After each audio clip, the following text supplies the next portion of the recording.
Right, where do we start? If you're new, welcome to StrengthFlow. StrengthFlow is the coaching that Demi and I run. And yeah, today we're going to be talking about how to train like an artist. Pretty mysterious topic for a lot of people. It might be quite confusing. You might be thinking, what does that even mean? So yeah, this is what we're going to delve into today. Start with an introduction, and then we're going to go through the basically the three-step framework that Nick and I use and have used for the last 8 years of training, which have allowed us to train like an artist. So hopefully by the end, we'll be able to understand why the traditional way of training or why some typical approaches that some people apply to training and exercise leave a lot of people unfulfilled and are outdated in many ways. What does it actually mean to train like an artist? What does that even mean? And yeah, applying that three-step framework so you can come away with some actionable changes. Especially for those people here that feel they are either already performing at a high level or are creative people and want to learn how to fuse those two worlds together. So I think it only makes sense to start with a quick explanation of just where this whole concept has come from and what, just to give an overview of how what type of character underpins this way of living life, right? And it's more this mixture of creativity and structure and systemized approaches, right? So might as well tell a quick story about how Nick and I have grown up, right? So obviously we were born, and after that, first thing we were introduced to was playing music. And that was our parents are musicians. So we've grown up, in fact, there's a piano literally right behind me. Like we've grown up just around music all the time, specifically classical music, right? Which is really interesting actually, because classical music has a lot of structure to it and you follow a manuscript paper, but at the same time, you don't necessarily learn how to improvise with it. So it's like you're kind of nurturing that creative side of you already at a young age in terms of your cognitive function, but you don't necessarily know how to harness that and then improvise. So it's kind of sitting in already in that like middle territory between those two ends of the spectrum. And yeah, after we played music obviously for like quite a long time, and we were also very interested in sports at a young age. And lo and behold, by the age of 14, we found calisthenics training. And calisthenics was a perfect type of training for people that have that more creative spark because it offers an opportunity to basically firstly just do some cool shit, just to really mix things up and just like switch up training and do things that no one would expect you to do in training. And secondly, you're using your body weight. So your body weight is the ultimate vessel to train with, and you've got basically no boundaries in terms of how you can express yourself. So as someone who's creative and has that and wants to also to be a high performer, it's pretty much like a perfect recipe to push your limits in that respect.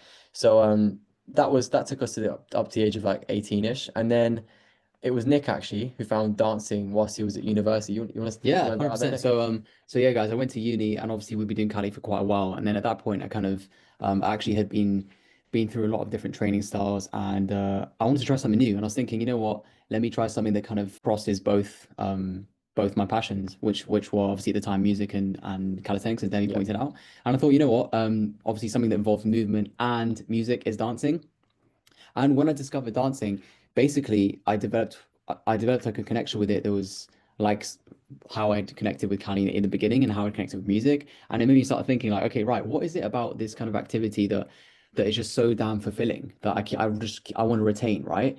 And I mean, I wouldn't, spoiler alert, actually, like it was creativity, right? It was the fact I could be creative with my dancing, the fact I could interpret things, that I wasn't just reading a manuscript paper and following, what I was told to play, or following, like a workout that was written for me by someone else who writes workouts for anyone.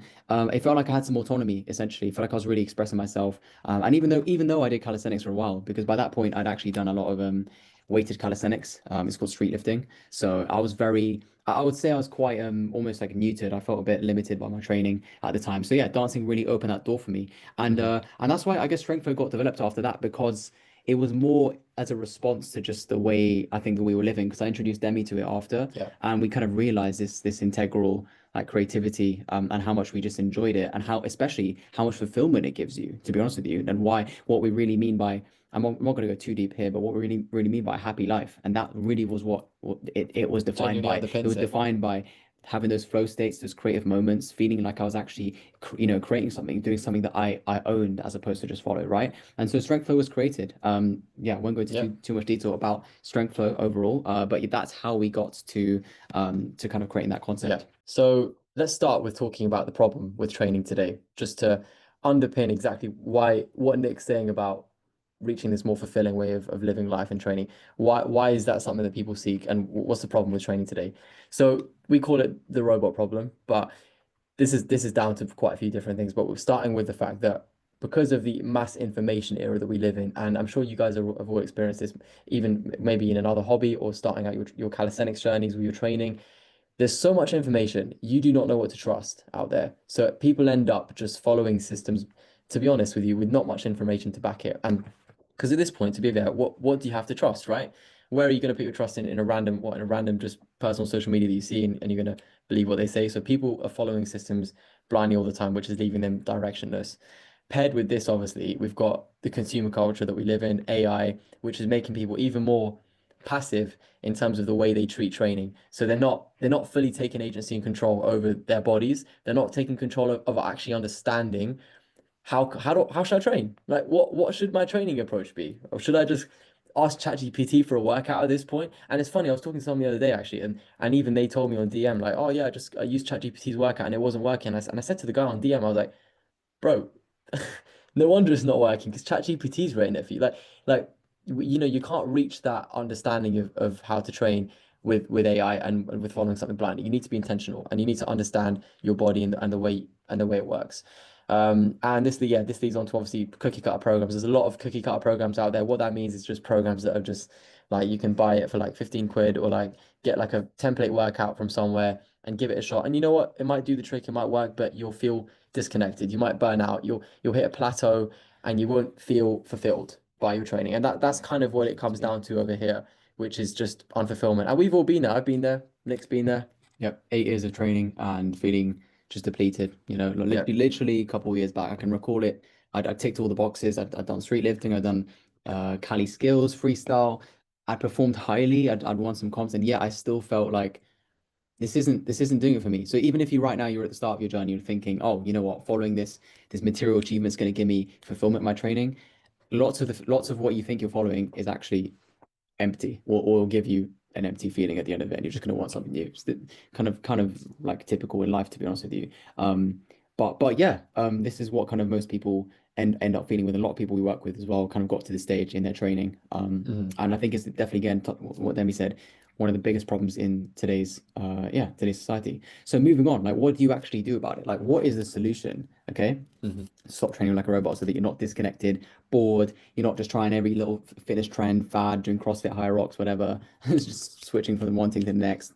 And just keep stimulate yourself with new stuff. What do you do about it, right? And at the same time, if you want to still perform highly, well, you start training like an artist. Okay, so what do we actually mean by that? What is training like an artist, right? And what is the benefit of it?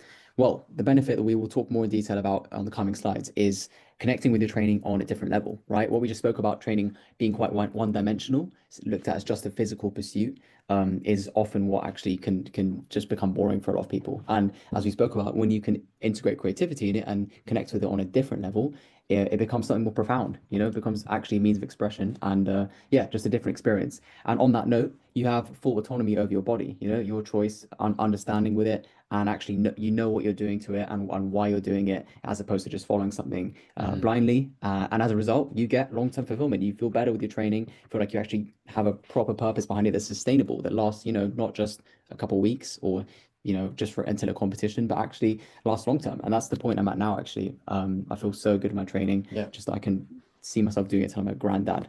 Let's hope. I think that's the thing, just to chip in there. Like this, Yeah, so guys, just some insight. I mean, because Nic and I obviously we speak to a lot of people, we've spoken to a lot of people over 8 years of training and coaching in terms of pain points and what is it that's restricting people in terms of fitness and exercise and movement, right? Especially people that either think that maybe they're already experienced with training, they're in the gym for a few years, they've had that experience, or maybe they're the flip side, they're experienced with the creative domains and they've done all sorts of creative hobbies, but they're not sure how to integrate this, right? There's quite a few different like types of people that we've encountered, and oftentimes they come across the same roadblocks and the same symptoms. And what you're seeing here on the left, this is what we would say is kind of the symptoms of this incorrect approach, or an approach that doesn't lead to that fulfillment. This is why people end up feeling in this way, and we see people basically with these symptoms, like that we almost see and we're like, right, okay, we need to bring you onto this path of showing you this new way of training, and hopefully it will open up your perspective and help you connect to it more. So on that note, let's get stuck into what actually it means to train like an artist. 3 main steps to the framework: unlocking the artist, which is seeing training as a creative practice, not just a workout. So that's the perspective shift of it, becoming the artist and then commanding the eyes, which is harnessing it. A lot of people say, I'm not a creative person. In fact, Nick was someone that said that for years of his life. He always said to me, Demi, I'm not creative, right? And now he says the opposite. You know you're creative now, hopefully, right? So Absolutely. the first step to doing this, obviously, is a perspective shift. We've got to understand what it means to be artistic before we actually apply that to training. So to break that down, right? Curiosity in the most baby terms for someone that doesn't understand creativity whatsoever is to get to a point where you're able to look at the world and you're able to take things in. Like you have a zest to explore, right? You're not stuck within familiarity. You don't have like no interest in anything that you see or anything that you do. You want to get to a point where you become sensitized to things around you. And that's actually back to the robot way that we were talking about earlier, a massive symptom of people that are overstimulated. Because if we're overstimulated, if we're always absorbing things, or we got crazy screen time, we are basically removing our ability to be sensitized to things in life, whether it be music, whether it be sounds, whether it be the simple of things, like that childlike wonder that you experience when you're a kid and you're absolutely impressed by anything. That's something that we all lose, and I'm sure everyone's felt it here, because even I felt it, like as I've gotten older, I've lost that ability more, and when I've had to make a conscious effort to maintain it. And that comes back to how we actually how are we able to basically unlock that artistry and have that perspective shift. And eliminating bad habits is one way for sure. So let's say we get someone that comes through the door that trains with us closely. If they've got bad habits that are blocking them from being able to enjoy something and blocking them from being able to open their mind up to either a new way of training or generally in their life to things, then the first step is to reignite that curiosity. The second thing is about interpretation. So it's taking, like as an artist would, right? They take what they are inspired by and they'd interpret it themselves. They'd add their own unique perspective to it. And that's where I guess we talk about creation here, because you're adding something. You're not just absorbing it and like a sponge. You're taking it in and then you're putting it somewhere. And that's the expression piece here. So that's what an artist would do, right? You take in your inspiration, you collect things, and then you put it somewhere, right? And this concept, by the way, is probably, as I said, very familiar to many people here. And for many people, it may not be. And these are the people that have spent their lives thinking that they're not creative and need to understand this from step one here, which is the perspective. And I think everyone here, no matter what stage of artistry you're at, can always do better with this and can always resensitize themselves to make sure that they're as inspired as possible. So these are a few ways down here listed as to how we can start unlocking that artistry, eliminating the bad habits, breaking away from stereotypes with, let's say, training. Instead of training for a specific reason, like training for a number or training to perform, really digging into that why of why you're training and trying to understand that. Collecting things. So I don't know about you guys, but I collect on my notes all the time on my phone. I collect on sketch pads. Collection is so important because the more you collect, it's like an artist with a palette of colors, right? You're building up your palette of as many diverse colors as you can so that you can put that onto something, which is where the beauty comes later on, right? And obviously detaching from any rigid systems and traditional achievement markers. The last point is probably one of the most interesting perspectives I think me and Nick have realized over the years, right? Which is that this idea of being creative and creating something, innovation is not actually creativity and creating something. Everything in my eyes already exists. So to create something is just to recontextualize it. It's like with dancing. If you've got a fusion, if you've got a type of fusion, all you've done is you've taken something from another domain and you've put it somewhere else. And because it's in a new location, it's suddenly fresh and it's creative, right? So that's what I feel is a massive misconception that people have when they say they're not creative. Yeah. They don't understand that they need to recontextualize something and all they need to do is switch, like rewire the way they're looking at something to unlock that creative side of them. Yeah, and just to add to that, guys, that was one of the biggest limiting beliefs that I actually experienced myself firsthand. And yeah, as soon as I realized that, it made me think, okay, actually, I'm if you're a problem solver in general, you are a creative person. You know, even if you're a mathematician, you are a creative person. Like there are different ways to be creative, right? And obviously for many of you, as Demi pointed out at the beginning, this might be natural to you already. You might be someone who's got a lot of inspiration in general, and you just feel really curious with everything. You might be the type of person who goes out, on the street and looks at a tree and thinks like, wow, like this is fantastic. And I love this type of people, to be honest with you. I love being that person too, because it makes you more interesting, And it's the funniest thing. Like this is such a basic step, right? And we haven't even done any kind of application at this point, but the amount of your life will change just from these perspective shifts and being resensitized to stuff. is absolutely immeasurable, arguably bigger than any of the other steps, because it makes you a different person, makes you more interesting, makes you rounded as a person, it makes you actually more confident because you detach from that limiting belief. It makes you actually more autonomous and just conscious about what you're doing, because you're actually like, right, I know why I'm doing this now. I'm aware. Okay. 100%. So yeah, let's segue on to the next point, because this is obviously for step one of the framework, unlocking that artist. And once you understand, right, this is what it means to be an artist, let me actually now apply it. So becoming the artist. Now, imagine how artists obviously can, use the canvas. They might, again, be musicians and externalizing all that inspiration through maybe their fingers. Where do you put it? Yeah, where do you put it? Through their fingers, or they might be, experiencing it and, through a paintbrush. But obviously, one of the biggest things that's important to us with our concepts, and obviously it being focused around bodyweight movement, is using your body as the canvas. Now, imagine how powerful it is when you can channel all that inspiration through just your body, how rewarding that is. It becomes a corporeal experience. We have a quote here that Demi said actually during an interaction. Some artists do an incredible job of expressing things onto a canvas or through their fingers, but what about your expression being corporeal, being channeled through your entire body? How rewarding is that? Your body is probably the most powerful the canvas, most powerful canvas to use in an artistic way, in a creative way. And when you can understand that in your training, that's when you reach the high performance category, where you're able to then create the most incredible pieces of art, which is what we see in calisthenics, which is what we see in dance, which is what we see when people do these incredible things with our body. So understanding that is the second step. Let's talk about how we actually start that and how we teach that. So we teach it starting with a bodyweight foundation, activating all of our smaller stabilizer muscles and the smaller muscle fibers that we don't get activated and we're not aware of. Even people that have been training in the gym for years, right? You might not even know what your scapula is, right? You might not even know what your shoulders do, right? What happens when you put them forwards? What happens when you retract your shoulder blades? Like, well, how does that change your engagement, right? What about our posture? What about getting all of our like core sensitized and the lower back, not just the front of the core and the abs, but the back of the core as well, right? So all of these like concepts of teaching people how to actually be aware of their body is a long-term process and takes time. But again, something that contributes to really, again, opening your body up to use it as a canvas. And that comes back to resensitization as well, because not only have you then resensitized your body, but your mind is now resensitized because of step one.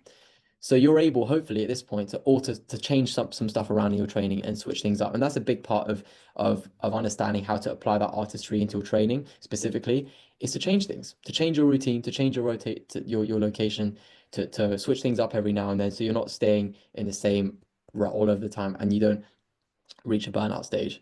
And over time, this is the kind of typical process that we teach, but we build the foundation, then we build a vocabulary. Just like if you think about dance, you think about learning a language, right? You're learning an alphabet, and then you're learning how to string together the sentences, and then after that, you're putting the sentences together to create longer ones, and then finally after that, you're able to then enter your flow state and start innovating. And just speaking freely without even thinking about exactly. You're speaking freely. You've got deep concentration. So this model that we teach is actually very parallel to language, but it's only applicable once you've unlocked step one and you have that and you're able to absorb things into you. Otherwise, your base it's like you're a wall and you can't actually take things in. You learn those basics at the beginning. You learn your basic steps. You combine other basic steps with other steps, and then you form a clunky phrase, right? And then on top of that, you might add more combinations. And then over time, though, it becomes second nature. And then you can actually enter a flow state where you're so deeply concentrated on just connecting with someone or connecting with the activity that you actually forget about all these mechanics, and you actually feel yourself creating and just moving in an intuitive way, right? And that's a big part of it. Intuitive movement is huge here. Yeah, and yeah, the final thing to say on this one as well, on that last point here, is actually coming back to these points back here, just to go back, just to remind ourselves, right, of the interpretation, the creation part of this perspective shift of being an artist, right? We can actually now start creating with our body weight. So now we're at a stage, hopefully by this stage here, step two, we're able to understand what does it feel like to create our own language and create our own way of moving and understand that and to at least have an ability to feel that awareness, right?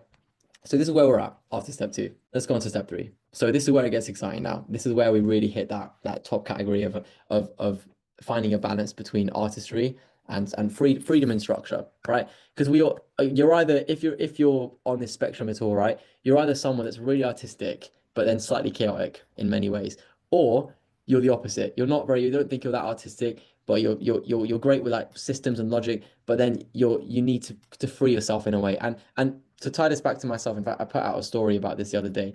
I started completely on the system side of it when I was younger. Like even though I was playing music, I was still very much on the system side. I needed to unshackle myself Yeah. from the systems I was stuck in. Because as I explained earlier, classical music isn't even that creative. I don't believe it is, which is why now, funnily enough, I don't play classical anymore. I just do improvisation for music because it fulfills me more. So I moved all the way from that system side and came onto that flow side now. And this is exactly what this part is about here, commanding the artist and understanding yourself. Are you stronger on that artistic side, or are you stronger on that systems and logic side? And how do you navigate Yeah. those two sides of the spectrum to basically be a high performer and excel in everything you do? Because guys, let me add to this. Like this quote here speaks for itself. Art is messy, right? And you'll see we're going to pull up a quote on the next slide in a minute. Because art is chaos, right? Abstract minds are chaos, right? So how do you harness it? How do you actually pair it with high performance? Because many people think, right, loads of artists, not to stereotype, but lots of artists, might be hippy dippy, kind of like just in a Messy really room, in a messy messy room. room, I mean, yeah. look at artists like Van Gogh, and lots of artists are psycho, right? So you obviously, we're not saying that. I don't want you to train like that, right? That's not good. But if you can harness it, actually think about, right, how can I balance this now with structure? And that is what StrengthFlow is all about: freedom within structure, the strength and the flow. And before we actually move on, I want to open the floor up to you guys real quick exercise, right? On this whole spectrum, right? Let's say 0 is complete strength, logical structure, and 10 is super flow, No, creative. 100, 100. 100, No, yeah. No, let's go 100 then. Okay, let's go 100. 100 is strength, is it's flow, flow. super creative, super flowy. Where would you guys put yourselves on that spectrum? If you had to just put a Yeah, number on it right now, where would you put yourself? It's super interesting because, again, some people come and they're super good with the structure. Other people, maybe they do a lot of yoga or something and they want some more and they're some great. more structure. They're really good with the flow and they 100. need some more discipline, some a more kind of like rigor to their training. If you had to put a number on it, where would you put yourself? So let's talk about what do we do with that information now? Like how do we actually How do we come up take the what we've artist? been talking about it, yeah, and command the artist, right? The first thing is adopting a sustainable approach to the way you train that avoids your burnouts and ruts. And that takes much more control and patience, to be honest, in terms of the way you approach things. So to start things off, for example, we have different mechanisms that we teach people that we tell them to implement. Let's say you're more on the strength side, you need to let go a bit more in your training. It's important to implement certain things in your training, in your life as well, like we've said in step one, that will allow you to feel more in control of the way you train, number one, and more free, right? So let's start with the more in control part, the autonomy part. If you're always collecting things and you're always taking inspiration and you're doing your best to implement that into a training in step two, for example, in the way that you change your location or the way that you do a workout, if you're making those changes, you're activating your create the creative side of your brain, right? You're changing something, you're recontextualizing things as we explained, right? Which is an element of creativity, right? So that and as small as that may be, guys, as small as that may be, it's a massive part of feeling like you actually control and you've got a training approach that's working for you specifically instead of just following a simple black and white plan, right? Which we don't want to be, okay? The next thing is achieving a high sense of fulfillment with finding that balance of freedom and structure. The way we do that is basically ensuring that in your training, you've got a systematic approach with certain things, right? So you don't want to be abandoning structure. You don't want to be one of those people that doesn't have any structure in the gym or goes into the gym or the Cali Park and just does a random workout. You don't want to be someone that's just randomly just going off the handle. But you want to be someone that goes into the gym in the Cali Park and has and understands the importance of following a set system, but also when to let go, right? And it's finding that balance is that's the thing that takes time, but it's something that you can learn and it's something that you can understand by having a balance of the two.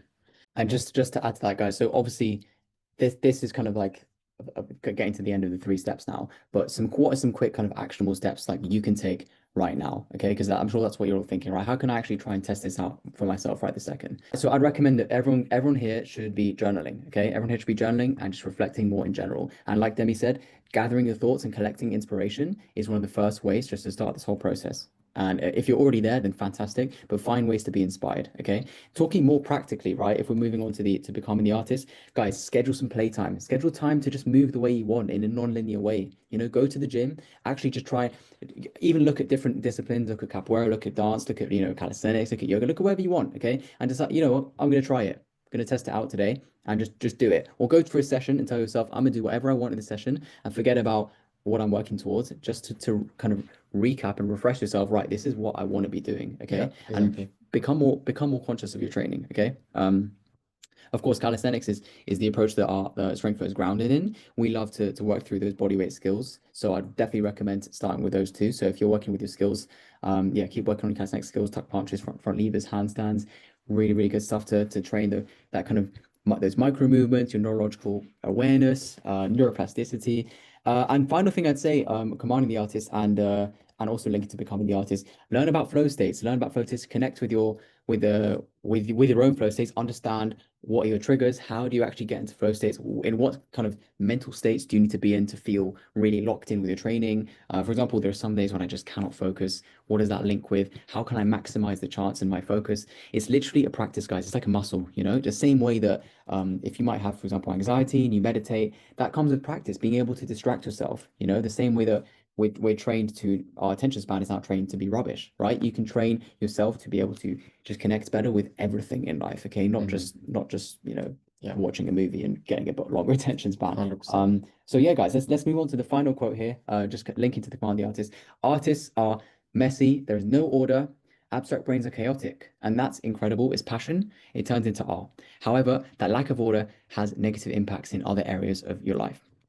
And this is where StrengthFlow comes in. Absorbing habits, order, and being able to combine that with freedom. Okay, that makes you someone who can unlock a deep level of artistry within you, but equally retain order and prevent yourselves from spiraling into chaos. Okay, it means you can be an artist on command. How do you get to the point where you can design your own kind of workout and put the creativity in there? I'm at the point where I started learning skills, but I'm still stuck with the same workouts and reps it.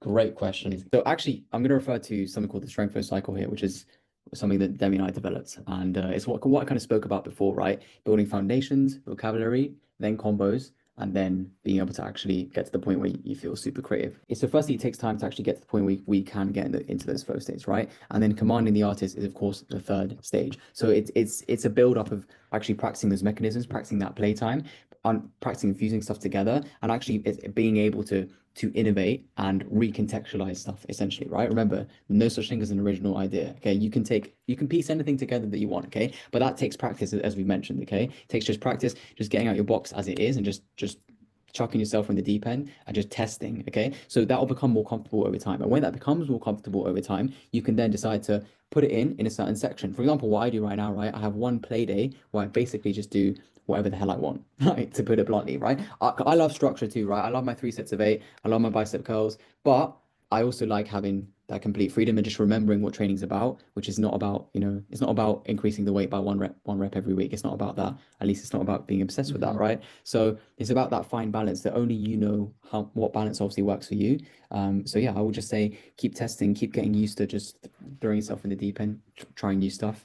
One big part of even in the infancy of training those skills, and I remember me and Nick used to do this when we were training handstands, when we were training planches, front levers, even just having a session where we would attempt the skills. We'd attempt to piece together some mini combinations, some tiny little moves together, right? Even that exercise of doing that and allowing yourself instead just to break away for 1 minute, for not 1 minute, but 10 minutes from those reps and sets, and you give yourself 10 minutes at the beginning. Let's say you're doing handstands, you give yourself 10 minutes at the beginning of the session to just allow yourself to give it a shot, just attempt it, you know, let your body Failure. let yourself fail. And that's a great point, Nick, because failure is one of the biggest parts of creativity. That is creativity is failure. It's experimentation, and you should be doing that even with the skills you're learning, even if they're heavily strength based, there's still like many skills, or there's still ways to test things out and to test ways of moving your body like in different formats. So try and find those ways of doing it. Try and seek some inspiration if you see something, or if you know you can try something, go for it. Like, and even if it's just 5 minutes at the beginning of the session, go for it. And that's an instant way where you can implement some creativity. So, but yeah, guys, we'll wrap it up here. Thank you guys for joining.